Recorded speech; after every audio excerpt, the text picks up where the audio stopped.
Welcome to Rewind with Ellen. Happy Thursday. I'm your host, Ellen the Great. And I'm our co-host, Roger Carter. How are you?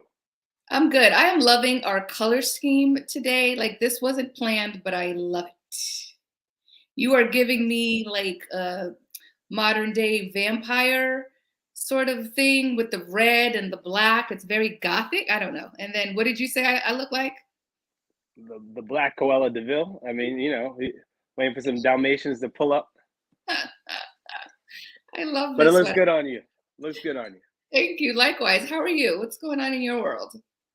I'm good. It's cold. It's cold. We got teased one day, and now winter is here. It didn't leave. Matter of fact, it didn't leave, and Right. I'm gonna dress as if it's summer outside, and have a jacket over it. But when I take the jacket off, I might start pulling out the Hawaiian shirts. Just in case. Yeah, yesterday Just was 75 and today it's raining and it's brick and it's confusing. So yeah, hope folks don't get sick getting excited about this summer weather in February. But it is sure. what it is. All right, so let's get this party started. So before we jump into our main topic, our main film, did you catch the episode 4 of Bel Air, which we talked about last week, 1, 2, and 3? I did. What'd you think? Jeffrey's gangster. No, so you were right. I remember you bringing that up last week, and I was like, "Wait, what are you talking about? Let me find out." Jeffrey He's a about that life. he's a reformed Bodman. So do we think he had something to do with Rashad kicking the bucket, or like what? What are you thinking? Yeah, I mean, again, with this show, they're throwing out everything at us, so I don't know. I don't know at this point, but that's what it's sort of looking like. I do love that this episode sort of characters were developed, specifically Hmm. Ashley's character, and she's played by Akbar. I think Akira Akbar. I'm loving that she's exploring her sexuality. Like I think that that's such a I don't want to say unique because it's the norm, but I love that that's the storyline that they're giving her, and I can't wait to see her sort of charter those waters as she tries to figure herself out. You know, What do I think we because the '70s and the '60s were about experimenting and stuff. I think we always did that as human beings, but then like the '80s and '90s, it was like, oh my God, that's the devil, that's the devil. So I think as human beings, we just want to explore things and find out like what makes us feel good or what is right. But then society says, no, no, no, that's not right. This is the right way to have a family and do this and that. Meanwhile, all the people that are making these laws are doing the crazy stuff behind your back. So Yeah. Uh, and Jordan L. Jones, who plays Jazz, loving his character development. Like he just doesn't drive an Uber. He like has a yeah, whole business. He's an entrepreneur. I was wondering, like, because he's too fly to just be an Uber driver. So I was wondering, like, where are they going to take him at? So I love that he owns a record shop and he's holding it down and he's this music aficionado. And I loved that Buddy, the rapper, made a premiere in that episode, and I'm a huge fan. He's lyrically really dope. And what else happened? I think that those were the biggest three things for me. Anything else happened for you that stood out? well, I love how Aunt Viv they go into her art career and sort of getting dusting that off a little bit and coming back to that and talking about the sacrifice she made. Um, yeah, but honestly, it's a good show. I mean, I tell people about it. I wish they'd slow down just a little bit because I feel like they're forcing a lot of things to keep up with all the shows we've done on blackfilm.com on Rewind with Ellen. Like I feel every new show that comes out is trying to keep up with that show that just came out.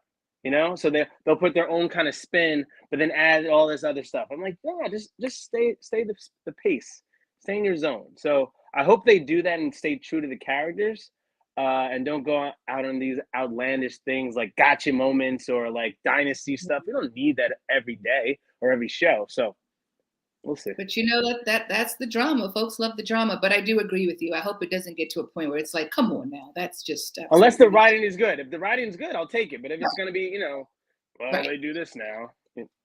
Yeah, I get that. I can't wait to see all the guest appearances that have been Yeah. promised. Who did we see on Michael Ealy is supposed to be making, actually he has a recurring role coming up. He plays Aunt Viv's, she goes back into being a painter and being an artist, and he's what, the owner of a gallery or something like that? Yeah. With a recurring role. So, you know, is there going to be a love affair between Aunt Viv and him? Who knows? I hope not. I hope not. Because that's where it gets ridiculous. That's what I'm saying. Like, you got to keep, I don't know. All right. And then one last guest appearance that I think is a little interesting, Karuchi Tran. Like, she's going to play a character called Ivy. So, like, what's her purpose? Like, is she going to be a love interest or what? I can't imagine, but kudos to her for booking that, because that's a really big look coming off of Claws and Bay. So get that money, baby girl. Get that money. Thumbs up, Karuchi. All right. So hey, Rashad says, "Hey fam, hey Rashad." What's up, Rashad? We need a horn for Rashad. If anybody else is watching, drop us a comment so we can shout you out. That's the only way we will know that you are tuned in, because this is a live show. All right, so moving on. Today we're talking about sci-fi film Needle in a Timestack. It premiered on Prime Video last year. Nobody heard about it. I'm not quite sure why, considering there's some heavy hitters in the cast. Leslie Odom Jr., Cynthia Erivo, Freida Pinto, and Orlando Bloom. So this was directed by John Ridley, the same director from 12 Years a Slave. And fun fact, this film is based on the short story of the same name by Robert Silverberg. So with that knowledge, I want to go back, read that short story, and see if I end up feeling the same way I felt after watching the movie. Welcome, Lisa May. She says, what's the name again? Needle in a Timestack on Prime Video. All right, so. Hey, Lisa. Hey, Lisa. So the title is a play on the idiom needle in the haystack, which refers to trying to find something that is incredibly difficult to find or even damn near impossible to locate. So that's kind of cute. So let's talk about the plot. Do you have the plot in front of you, Ro, or do you want me to read it? Can you read it? No, Okay, no worries. So the plot is Nick and Janine, which is Leslie Odom Jr. and Cynthia Erivo, they live in bliss until her ex-husband warps time to try to tear them apart by using Nick's old girlfriend. As Nick's memories and reality disappear, he must decide what he's willing to sacrifice to save or let go of everything he loves. Now, the premise, it sounds interesting. It sounds intriguing. So how do we feel about the film, Ro? Like, before I continue rambling, what did you think about the film going into it, what you read about it, and then what you got from it? So in the beginning of the film, Leslie Odom's character, Nick, and Cynthia Erivo's character, Janine, they're on the train together. There's a picture she takes in the beginning of his hand with his ring on there. And I was like, oh, this is a beautiful shot. So I was like, oh, this is gonna be very interesting. I'm intrigued. Good cast. Let's go. And then all of a sudden, like 20 minutes, 30 minutes into the movie, a wave of water just comes out of nowhere, and you're like, oh, what the hell just happened? And then the movie starts, and you try to understand that and kind of piece that together of what is time travel, because they don't really explain that in the film. So that's the only knock I really have about that. Like, they don't really explain what time, how this happened. Like, where are we in the future that this is now part of life? That every now and then a wave can come through, and if you make a lot of money, you can actually purchase one of those things, and you can change and alter history. So besides that, though, I love, again, if you can leave that aside and just look at it for the love story, there's a lot of value there, especially in the month of February. And not only is it Black History Month, but it is the month of love. And so I took it as like, oh man, what would I do to find the love of my life again? Right. That's it. That's all I got. That's a big question. And I stand corrected. I misspoke. Rashad just checked me. He said John Ridley wrote 12 Years a Slave. Steve McQueen directed it. Correct. I misspoke. Thank you, Rashad. Always coming through with the facts. All right. I'll So, start paying him a penny on the dollar for every time he corrects us. okay. And we need that. We appreciate that. Sonia Hall Turner is in the building. Hey, Sonia. She says, hey, Ellen and co-host. Get a name, bro. Hi, Sonia. How are you?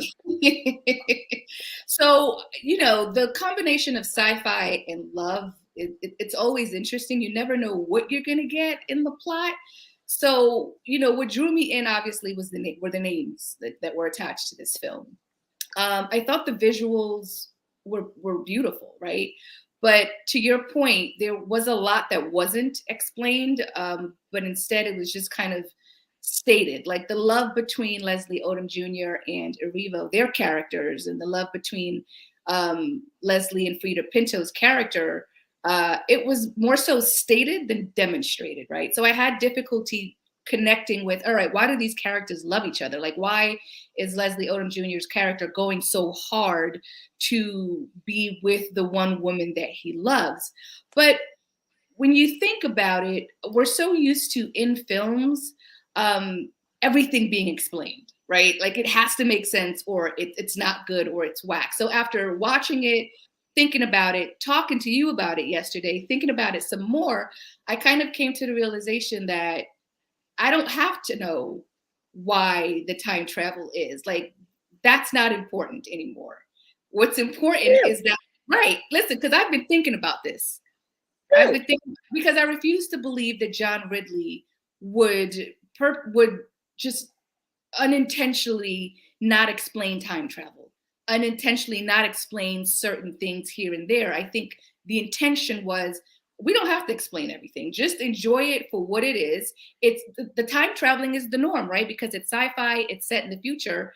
That's what it is, which is not far-fetched if it's sci-fi and set in the future.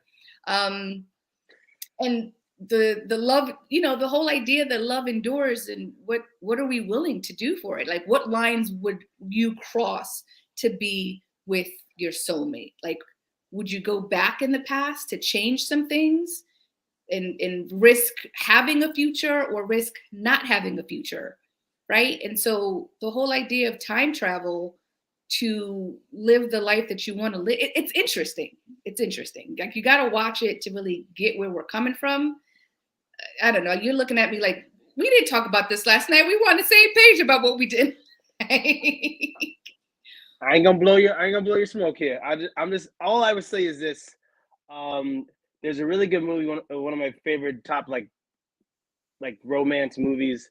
It's called About Time, and it's a British guy, his dad. It's been passed down a generation. Only the men in the family get it.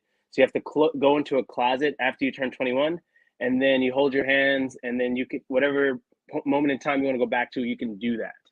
And so he falls in love with this person, he goes back in time, but every time you go back, it alters something.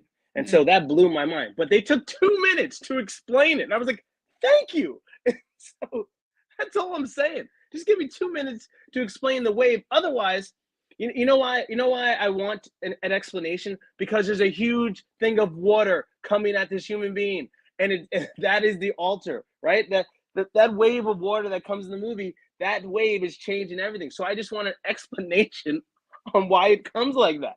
Otherwise, I'm fine with it. But I think when you add that sci-fi element in there, he's chilling, and then a big wave of water just comes by. I'm like, can I get an explanation about why it's a wave of water? That's all I want. I don't need an explanation for time travel. I need an explanation of why it is a wave of water. The same reason, fast forward in the film, when they were outside on that deck or whatever that was, and it had like a whole Inception vibe where like things start to break apart, and then that's another time shift.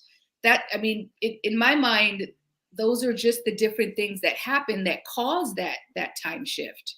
But it is weird, right? To elaborate on the scene that you're talking about, they're in an office meeting in a building, and all of a sudden this wave of water comes out of nowhere and just kind of washes over everyone, and then it disappears. And so that's the point of when time shifts for 2 seconds. And then people are like, you know, I got to call my wife or I got to call my husband to find out if they are still who they are and we are still where we are.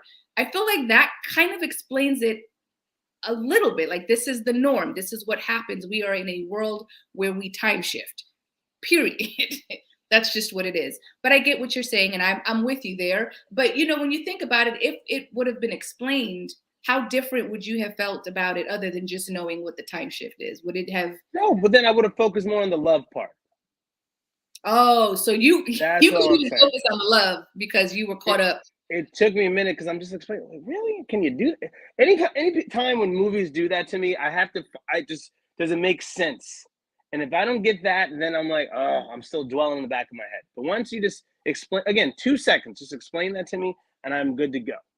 I like it if you're keeping me guessing on certain things, but in this case, I was like, it was unnecessary for the wave of water then. That's all I'm saying.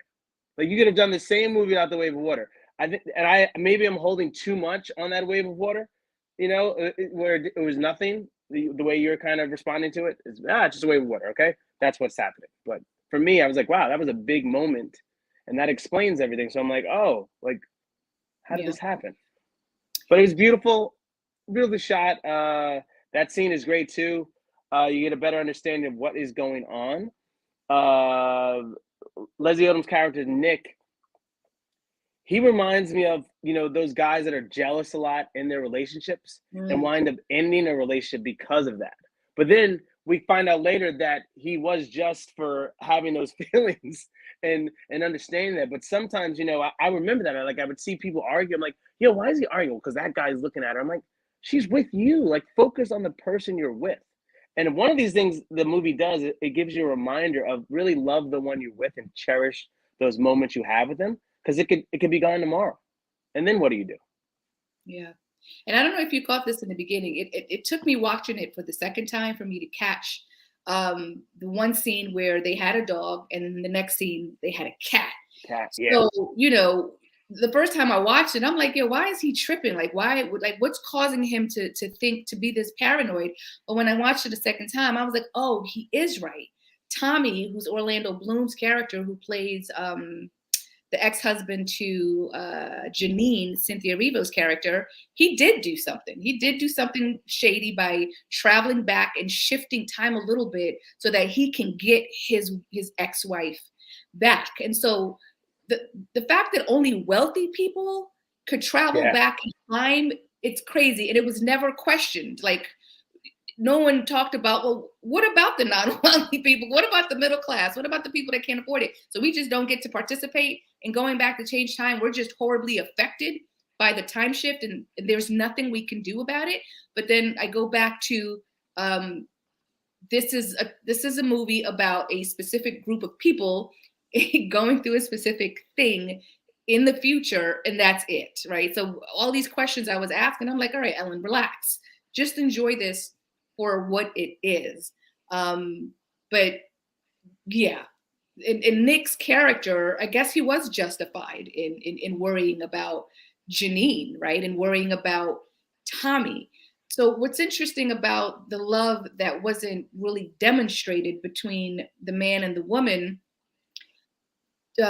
Nick and Tommy, they had a moment that to me demonstrated love, that scene at the beach, because Nick's whole thing was, let me go back in the future. Let me mess up Tommy's past so that he doesn't end up with Janine. But then he didn't do that. He did the complete opposite, but ended up with an optimistic ending. But you mentioned something about a quote that really speaks to the heart of this movie.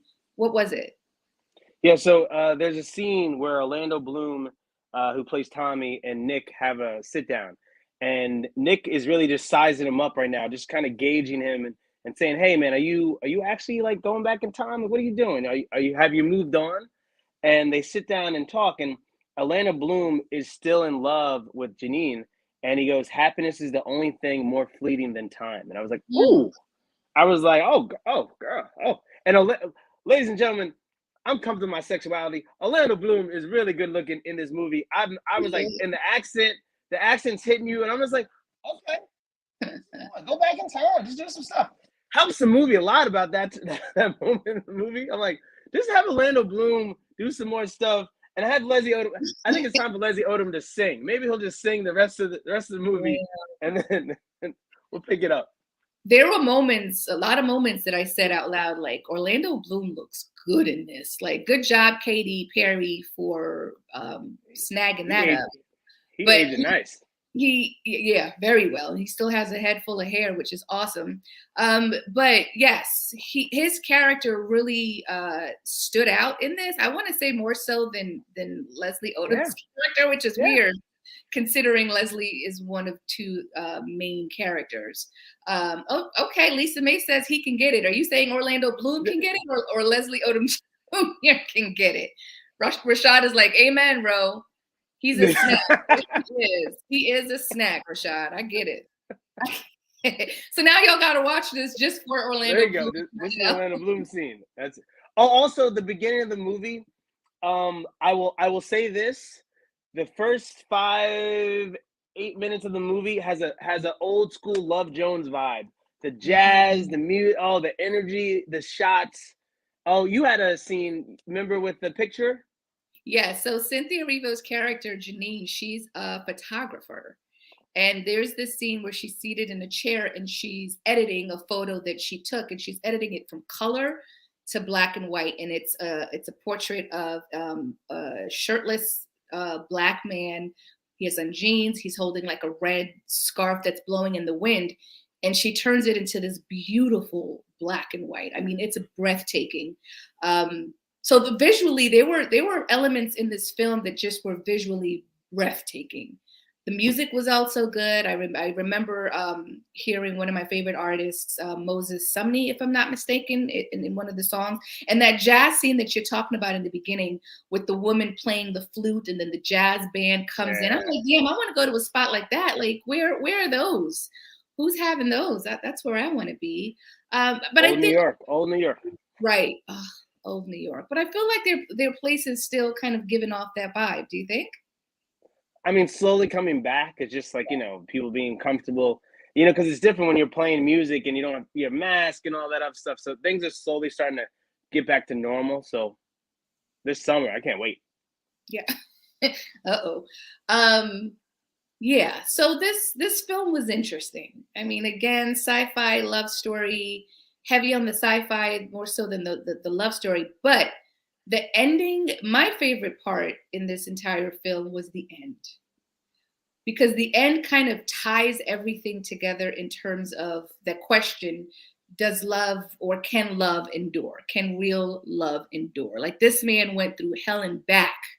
He had his wife, he lost her, and just did not know whether he was going to get her back. And he took a really big risk going to a facility that allows people to time travel, to go back in the past, because he had a choice. Like, either you go back and you get what you want in the future, or you go back and you lose your future. So that really speaks to how much he did not want to lose Janine, that he took that risk to travel back. And I wish they could have told us how much it cost. Like, I was so curious. Yeah, they're like, it's going to cost this much. And they leave that on, like, come on, I want to know.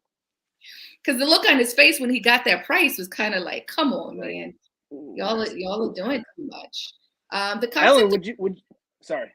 No, I was just going to say the concept of time shifting. I've always been intrigued by it, which is a great segue to your question. There you go. You knew I was asking it. Where you go, Ellen? Is there any relationship you're going back in time for? Would you save something? I don't think I would, because saving something would mean I'm not who I am today, right? Ooh, like, okay. if any small shift means I am not who I am today. I don't have the experiences I have today, and I don't have the makeup that I have in me today. So I don't know that I don't think that I would. And honestly, there's not one relationship that I would want to go back and save. What about you? I have one.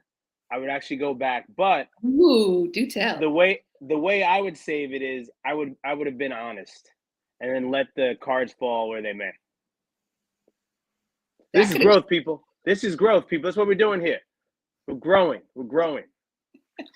So, audience, we're going to pitch this question to you. If you could go back in time to any love relationship, what one thing would you change about it? Rashad, Lisa, Sonia, whoever else is watching, drop a comment if you all would go back in the past to alter it, But to alter I love love your relationship. answer. I love your answer. That is growth too. We got two growth answers Okay, up we in grown. here. We grow. Damn, We girl. Yes. grown High over five. here. Yes. Yeah, so I'm curious to see what folks have to We're say. both alone. We're both alone and growing. That's what. Exactly. Listen, as long as we're growing, Ro, that's all that matters. That's all that matters. That's all that matters. That's all that matters. Bro. That's pretty funny. Okay, so while we're waiting for folks to give us their answers, let's talk about that scene between Nick and Tommy on the beach. We both had interesting perspectives about what it means for two men to have that sort of conversation and be vulnerable. And so I kind of want to hear your point of view on that first. Yeah, so I mean, I think we all have had, if you weren't the rich friend, you had a rich friend growing up. And there's a scene where Nick's character says, Tommy, hey, you didn't have to do all this for us. We love you regardless. And that's huge to tell somebody that, especially one of your boys, and say, man, it's one thing to say I love you, but no. You don't have to impress us. You never had to impress us. We always loved you for who you were to begin with, not because of what you were worth or what you had to offer, but just because of who you were. And so that was a beautiful scene. It was so unselfish of him to really just take a moment and give it to Tommy's character, even though Tommy was trying to just change his whole life and take the love of his life away. So that humbleness for that 2 minutes, I was like, ooh, that is growth like no other person in life, to really take a step back and see what is the bigger picture here? What is missing here? Why am I so obsessed and upset about these certain things? And so I think he took time to realize, if I keep on doing this and that way, it's not going to ultimately bring me to what I want. And at the end of the movie, you're really like, oh my God, is it going to work out? Is it going to work out? Because when he goes back in time and comes back, it's not there. And so you're really like, wow, is it worth making a sacrifice? For a minute, I'm pondering like, yeah, you don't really always get what you want. So you guys are just gonna have to watch and see what really happens at the end. But that was nerve-wracking to be like, oh my God, you did everything, you try to do the right thing, and is the movie gonna be a movie, or is it gonna be like, oh, that cliffhanger? And so that was very interesting at the end there. Agreed. That beach scene for me, you use the right word with humbleness, humility. For Nick to circle back, knowing his perception of Tommy and how he treated Tommy and how he took from Tommy, right? Tommy being the wealthy friend that's doing, the most for the crew and paying for everything and just, being the primary, not breadwinner, but the main guy that's spending all his money to make everyone have a good time. Nick took advantage of that. So the fact that he owned up to that, that's huge. And that, came because of Alex, Freida Pinto's character, really shining a light on who Tommy is, right? He's just not some rich, arrogant guy who just gets off on spending money. He has feelings, he's going through stuff. He's a really good human being. So I love that they made Nick the type of character that he took that in, and that helped him change his point of view on Tommy enough to now go to this grown man and fall on the sword, so to speak, and apologize. And it was genuine too. I feel like that was the most genuine conversation, the most heartfelt conversation in that entire film, that made me feel something more, something different, which was interesting, considering the love story was really between Nick and Janine, or Nick and Alex. But really, Tommy and Nick had their own love story, right? A friendship, but a love story nonetheless. So I love when we can see men be vulnerable with each other, put their egos aside, and apologize. I love that. All right, so Okay, we got some comments coming in. All right, I'm going to start with Oh, Lisa. here we go. We got some fire. Here we go. I'm excited. So Lisa May says, I'm with Elle. My path would have been drastically different, and I'm not entirely sure that would have been for the best. That's true. That's Okay. All right. okay. We got one down. We got one down. So Rashad says, I wouldn't go back because I believe relationships end for a reason. But there is one person from my past that I still have love for that I wish would have just ended differently. There was no closure. So a part of me hasn't completely healed from that loss. Although in my mind, accepted it was over long ago. My heart totally hasn't. I get that, Rashad. Oh, Rashad won't make me tear up in the show. I get that. I can relate to that, Rashad. Rashad, what do you do? You just That's some real ish, and I would venture to say that a lot of people can relate to that, right? And even if that relationship wasn't necessarily the healthiest, but you were attached to it for whatever reason. But that's what I was saying, to go back in time, at least so in Rashad's case, he should go back and just have the closure. Like, you can still do that and not have the relationship, but you can at least have the closure. So the regret is, like I said, my regret is to not at least be honest. And so his regret should be like, I didn't have closure. So now you can actually go back in time and have that closure. So it's not hanging over your head. But who's to say that that closure is going to go well? Who's to say that Rashad going back and having that conversation with that person, this person is going to completely flick off, and like you just never know. It can't go any worse. It can't go any worse than it is now. I don't know about that, especially if Rashad is still feeling how he feels about this person. What if the person is a complete a-hole and just says, well, I guess you're right, because you already know the outcome, right? And so now, if you didn't know the outcome and then you just went back in time, then it makes a difference. But yes, you already know the outcome. So all right, I agree. Yeah, and regret is the worst feeling of all, says Lisa May. Yes, it is. But if things ended for the right reason, and that those things needed to end regardless of how hurtful it was, I don't know that regret should still exist. Yeah. Or I don't even know that closure should be something we want to get, because I feel like closure comes from within. I don't know that me going back to my ex to talk about anything is going to bring me closure, because that mofo thinks he did everything perfectly. Like he thinks he's blameless. So it would be insane. I feel like it would be torture to go back to try to convince somebody of something they think they didn't do. So to Rashad's point, to Rashad's point, like, yeah, it doesn't make sense. It doesn't make that make sense. I'm the only one going back. But you're the only one going back. I'm not mad at that. All right. Yeah. So would we recommend this? Okay, I'll start. I would say, if you're a sci-fi, fan, and if you are big on romance and the whole idea of everlasting love, and love is a big circle, blah, blah, blah, then watch it. Watch it watch it just to see the plot. The plot is interesting. What do you think? What do you say? If you're an Orlando Bloom fan, you should just watch it for the Orlando Bloom parts. That's it. No. In all seriousness, it's a huge conversational piece, I think. Minus the sci-fi part, like, what would you do? So be careful who you watch it with. Because I'm sure I can see, so would you go back in time for me? Would you travel back in time for me? Right. Yes, baby, of course I would. No, you wouldn't, would you? So like, I don't know how much it costs. I got to know the price first before I go back in time for you. Right. So I think it's a great conversational piece about just sacrifices we make. Maybe it's for your child, your significant other, your loved one. That's a deeper connection, right? Too. Early in the film, he says, "Oh, I don't even know if we had children. Like, what if we had children? Oh. Like, ooh, yeah, because the dog changed to the cat. But imagine if you had a child. It's like, oh man, that whole So.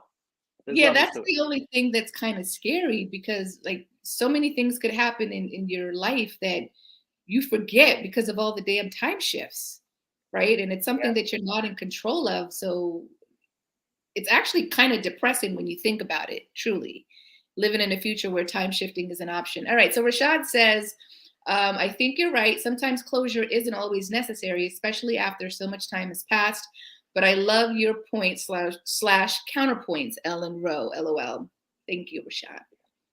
Lisa May says, I actually added it to my watch list and forgot I'm going to watch it. Yeah, Lisa May, I'm curious to see what you think about it.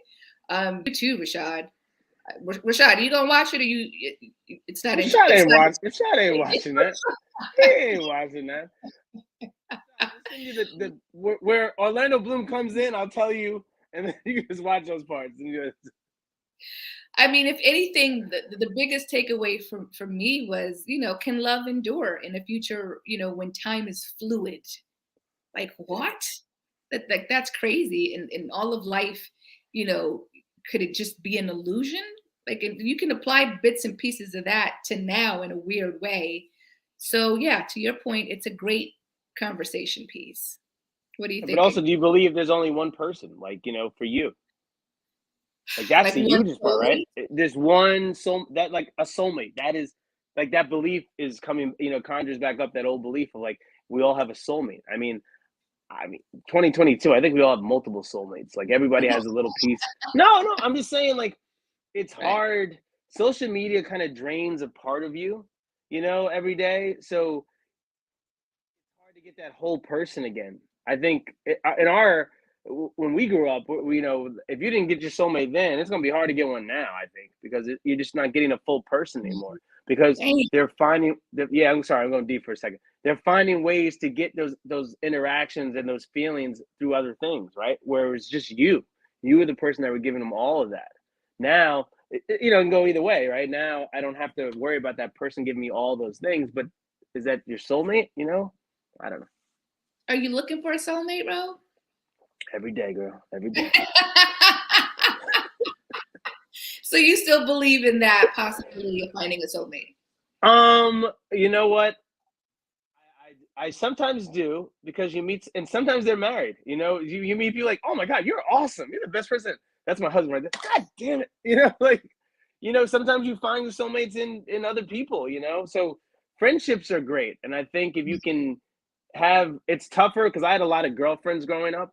And so like I'm cool with their husbands, but that's like that balance of like, hey, he's straight man and he's single and you guys still talk and hang out. So that balance of guys being nervous about their stuff. So it's just like, I'm like, hey, I'm not here to mess up anything, man. There's friendships and stuff like that. So having friendships where you can have these conversations are huge, I think, for growth and understanding like what's wrong and what's right. And, oh, why you feel this way? And hey, you know what? I'm feeling that same way, but it's different, just on a different level. All right now. Okay. I'm going to pray for you. I'm going to pray for you. Hey. So Rashad says, is there any musical numbers? Because if Leslie and Cynthia aren't singing, I think I'm going to pass. Come on. That's what I'm saying. That's what I'm saying. This is not a musical. No, but Rashad is correct. There should have been a point like, hey, we're going to have to add some music up in here. We're going to save this film right now. We're going to add some music right about now. Go. No, absolutely not. That would have just taken it somewhere completely different. So then he follows up and he says, sci-fi, time travel, I'd be asleep in 5 minutes. Okay, I'm not messing with you. I know Rashad. I know Rashad. He ain't watching that. And the last comment before we wrap up, he says, oh, that's cute, Ro. Hold on to the hope. Don't give up the fight. That's good advice. Thank you. I gave up fighting years ago. So I'm looking to you to keep hope alive, and I will live vicariously through you. Love's going to hit you this summer hard. Hit you hard. I feel it. I feel you're due. You're due for that love, that deep love. That have you like you're gonna be on the show one day like, hey, bro, what's up? Like, could you even imagine me being that person? Oh, I can't wait. It's gonna happen this summer. Could you imagine me being that person? No. I you know what? We met in the city, and there's a part of you that is such an amazing soul, and I think if you let that in on the other side, I don't know the dating part of that because we met. We're just hanging out. So that hanging out Ellen, if hanging out Ellen goes into the relationship Ellen, that's the best lady I've ever met. Oh wow. Okay. See, you gotta let your guard down, baby girl. Let it in. I'll try to reconcile the two. See how that goes. All right. Lisa May says, great advice. Absolutely. We walked away from this conversation with with hope and and love in a somewhat of a good movie. So yeah, so check it out just for the sake of supporting a Black director, Black characters, and it's 2 hours and 15 minutes. So carve out some time. Lisa May, I get the vibe that you're going to be doing other things, so try to focus. Like, don't be on your iPad. Don't be on Words with Friends. Like, focus. I know how you do. Or watch it with the friend as you're playing Words with Friends. And there you go. There you go. Oh, that's hilarious. All right. Well, that's it for the show. Thank you so much for tuning in. We'll be back next Thursday. Not sure what we're talking about, but I'm looking forward to whatever it is. Thank you guys for tuning in, and we'll see you next Thursday. Bye, Ro. Bye, Ellen. And bye, Rashad. Bye, Lisa. Bye, everybody. Have a good night and a good weekend, too. You too. Be safe. Adios.